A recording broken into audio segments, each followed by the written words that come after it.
Moc vás zdravím. Dnes si vybalíme světla Zhiyun a budu k vám upřímný.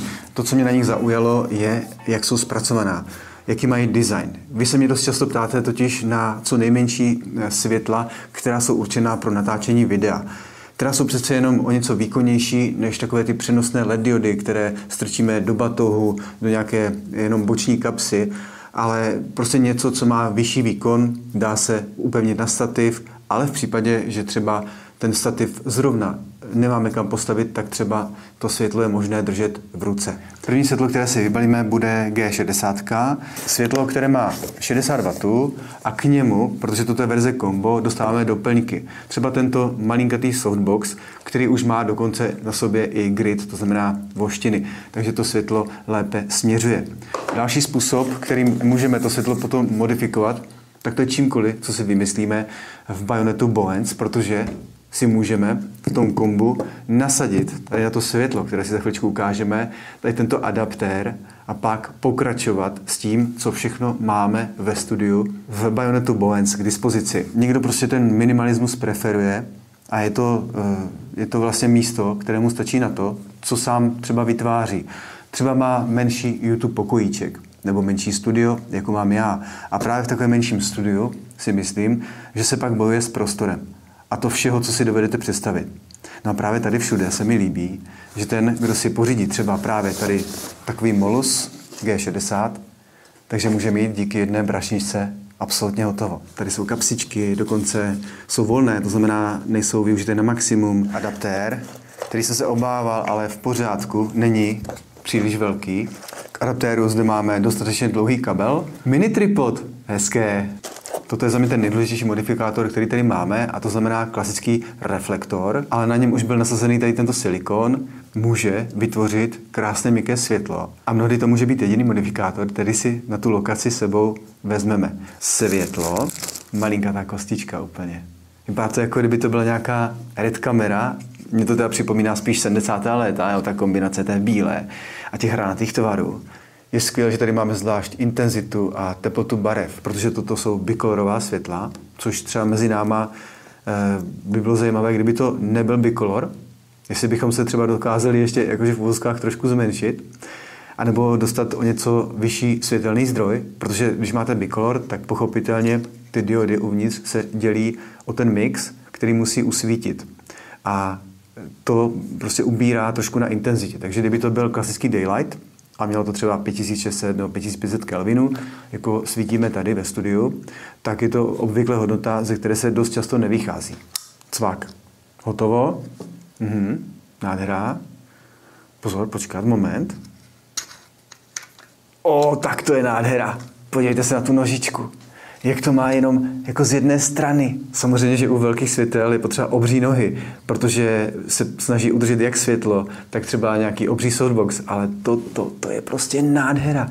Ale já vám to zmenším ještě víc, to světlo. Protože tady je USB-C a my můžeme vynechat tady tento adaptér, pokud se potřebuje maximálně zmenšit, a zapojit to světlo přímo přes USB-C. No a protože ty doplňky nekončí, tak si vybalíme samozřejmě i tady tento minimalistický softbox. No a podle návodu nejprve nasadíme pomocí ZI Bayonetu softbox. Ano, působí legračně, ale jde o to, že nám změkčí světelný zdroj. Pojďme si ještě vybalit adaptér Bowens. Zafixuji. Tady vidíte to srovnání, jak vypadá reflektor na malinkaté světilko a klasický reflektor nějaké jiné značky. Úžasné. Pokud je to třeba vaše první světlo, tak Bayonet Bowens je velice významný, protože to je právě ten závit, na který se dělají všechny softboxy a další modifikátory, které si dovedete představit. To je zatím z vybalovačky tohoto 60W světla všechno a zbytek si řekneme, až to světlo otestuji. Pojďme se podívat na jeho většího bratra. No to se pozná, jestli je větší nebo menší. Promiňte, ještě se musím té G60 vrátit, protože, jak jsem říkal na začátku, všechno se mi vešlo do tady té malé brašny.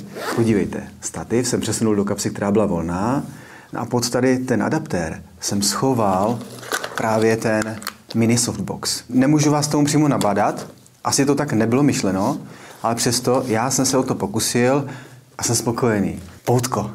Úžasné. Pojďme na Molus X100.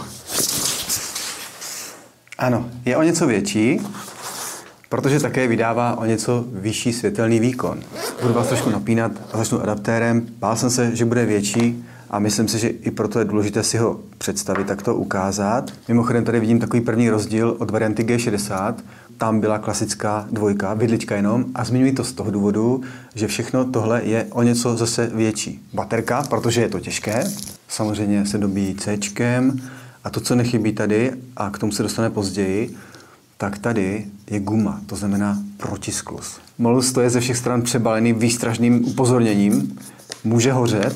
Je to logické, protože si představte světlo a vy to světlo osekáte úplně na minimum. To znamená, že z jedné strany máte ten světelný zdroj a z druhé strany jenom ventilátor. No, už to není tak lehké s tou baterkou, ale pořád zde máme takové mobilní zařízení.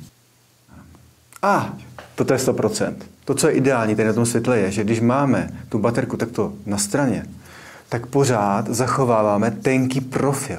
A právě tady tu variantu X100 já osobně bych si v kombu pořídil, protože ten Bayonet Bowens mi tady dává větší smysl. Máme zde silnější světelný zdroj a to znamená, že to světlo by mohlo, kromě toho, že ho budeme nosit na lokace, zůstávat také ve studiu a v tom studiu dál fungovat a tam už pak být napojeno na ty větší softboxy, které máme ve studiu obvykle k dispozici. Přeci jenom ten světelný kužel je o něco větší, ale tady musím dodat, že co se mi líbilo, teď se nebavím o tomto reflektoru, ale o tom minimalistickém reflektoru, takže byl krásně čistý. Ano, uprostřed ten světelný zdroj byl silnější, ale to je něco, co já osobně tady těmto reflektorům, a už vůbec ne tady v tom malém provedení, tak jim nevyčítám, protože si myslím, že když fotíme třeba portrét, tak to ničemu nepřekáže. Zajímavé je, že tady máme i závity na spodní straně toho světla, takže i takové světlo by možná bylo možné připojit na nějakou větší kameru nebo na bezrcadlovku. A nebo to jde také tak, že když už to máme na té bezrcadlovce, tak ta bezrcadlovka je potom třeba napájena nějakou větší baterkou, jo, když to máme v nějaké kleci. A tam si myslím, že to světlo by třeba mohlo být zajímavé. Nebyla by to moje recenze, kdybych ta světla poctivě neotestoval, kdybych takzvaně jenom odprezentoval něco od stolu. Není to jednoduché, musím si vždycky domluvit nějakou lokaci, domluvit modelku. To všechno je samozřejmě zase další výdaj, proto vám děkuji za vaši podporu.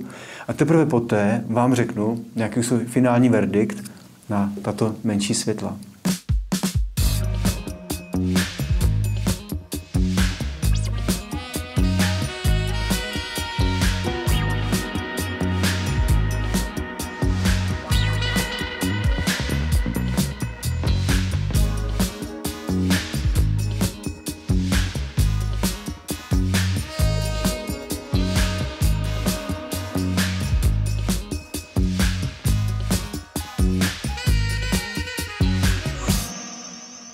Já jsem se snažil vám ukázat různé varianty svícení a zároveň, jak to může pomoci v prostoru, který samozřejmě není nasvícený na to, aby se v něm dalo natáčet a barvy vypadaly tak, jak vypadat mají. To je totiž první bod, který vám ještě připomenu, pokud je to vaše první světlo. Často začínáte tím, že svítíte vším, co máte po ruce, třeba nějakou lampičkou, ale ta rozhodně nemá přesné světlo. Zde máme standardní CRI 95+, a to znamená, že na cokoliv posvítíte, tak zpátky vám to vrací velmi přesné barvy. X100 má na spodní straně dva závity. Jeden, který je středový, pokud využíváme světlo bez přídavné baterie, protože ta je těžká, a právě ten druhý, který se přibližuje k té baterii, aby se snažil tu baterii vyvažovat, pokud to světlo přichytíme buď na stativ, anebo třeba krajně na nějakou bezrcadlovku a nepřevažovalo se nám to někam na stranu. Tímto způsobem můžeme v prostoru, který nám nepatří, právě třeba kavárna, kde nemůžeme si dovolit zasínat světla, tak to světlo, které tam je a nevyhovuje nám, tak můžeme přesvítit právě díky tomu, že zde máme tak silný světelný zdroj.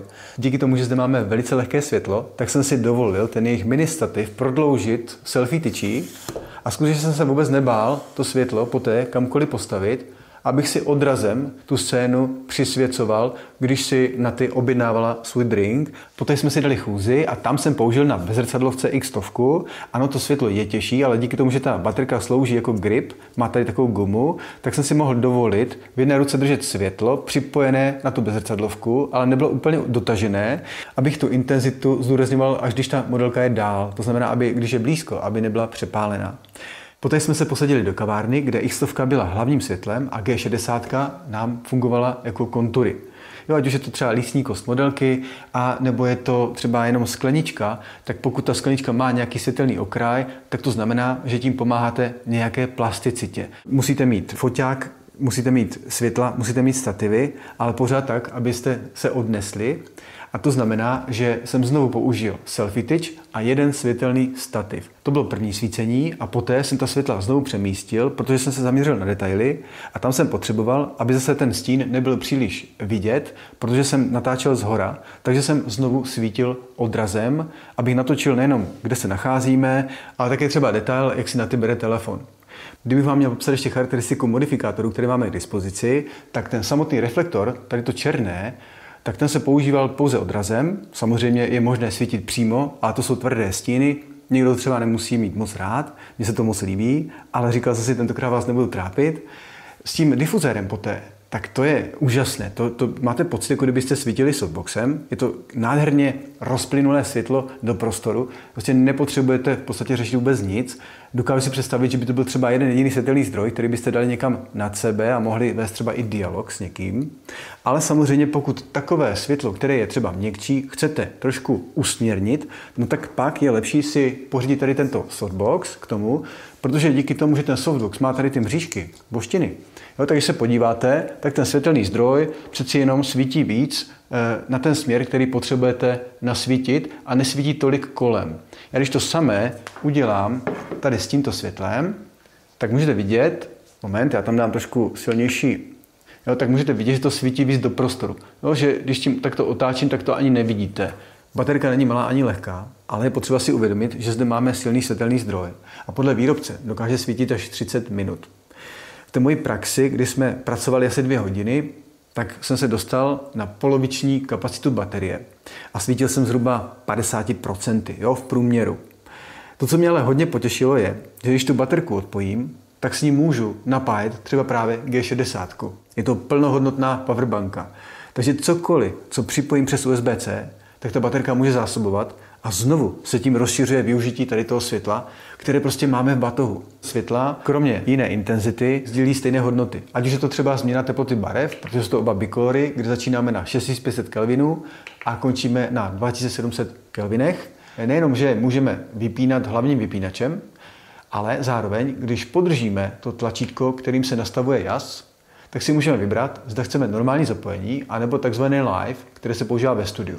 Pokud to přepnu na live a poté vypnu ten zdroj energie a to světlo znovu potom v tom studiu zapnu, třeba ho mám v nějaké sérii, tak to světlo samo nastartuje. Jo, nezůstane vypnuté. Jsou to sice drobnosti, ale někoho, kdo ta světla bude používat nejen v terénu, ale také ve studiu, tak tohle právě může potěšit. No a pokud nic neslyšíte, anebo slyšíte, protože slyšíte úplně jiné světlo, které na nás právě svítí, tak tady ta světla nejsou vůbec slyšet. Přes všechna ta varování, že to světlo hodně hřeje, což je pravda, ano, hřeje, ale není to tak, že bych tu ruku na tom neudržel a celou dobu tady svítíme na 50%, tak ten větráček, který vidím, že se otáčí, tak ho slyším pouze, když k němu dám takto ucho. Já zkusím dát ten větráček k mikrofonu. Ani já nic neslyším, jo? Jenom protože to je blízko toho mikrofonu, tak možná něco slyšíte. Takže i kdybyste natáčeli pouze v tichosti jenom mluvené slovo, tak si myslím, že s těmito světly budete v pohodě. Právě protože zvolili tak velký ventilátor, tak si myslím, že to krásně vyřešili. Ještě zkusíme tohle světlo. Ano, slyším, vydává trošku jiný zvuk, já vám ho dám poslechnout. Znovu, je to velmi tiché světlo. Jo, samozřejmě se to odvíjí také od toho výkonu. Jo, světlo, které tady mám, které na mě svítí, to menší, které má podobný výkon, o trošku vyšší, tak pokud svítí na 15%, tady jsme teda na 50%, tak na těch 15% také nevydává ale vůbec žádný zvuk. Pokud byste si nebyli něčím jistí, klidně mi napište do komentářů nesoukromou zprávu a já se pokusím na všechno, co se týká těch světel, pod tímto videem odpovědět. Další vychytávkou světel, která tady k té době už prostě patří, tak je, že se dají ovládat přes aplikaci mobilního telefonu, protože mají v sobě Bluetooth a v terénu jsem to nepoužíval, ale tady vám to ukážu, že ta světla můžu takto ovládat. Můžu je třeba úplně vypnout, zapnout, můžu jim v páru nastavit třeba maximální intenzitu, toto je max, ale zároveň můžu ta světla ovládat zvlášť. Že jedno to světlo bude mít třeba teplotu 2700 Kelvinů a to druhé světlo, že bude mít teplotu 6100 Kelvinů. Pokud bych to měl celé nějak uzavřít, tak jsem nečekal, jak moc se mi budou tady ta řešení líbit. Nejprve jsem se nechal zlákat pouze designem a obdivoval jsem, jak vypadá G60, ale během používání jsem stále častěji bral do ruky X100 právě díky tomu, že má k dispozici baterku. Z toho důvodu, pokud bych si měl vybrat pouze jeden jediný model, tak rozhodně bych sáhl po X100. Ona ta G60 sice je takový klasický design, ale jakmile si zvyknete tady na tento formát, tak poté i do batohu ho vkládáte ne jako objektiv, to znamená jako tady tu kostku, ale spíš si najdete nějakou přihrádku, která je spíš podlouhlá a tam to světlo můžete vložit i včetně baterky. Děkuji za váš čas a ať už si vyberete jakkoliv, tak vám budu vděčný, když navštívíte linky v popisu videa. Zpátky do práce.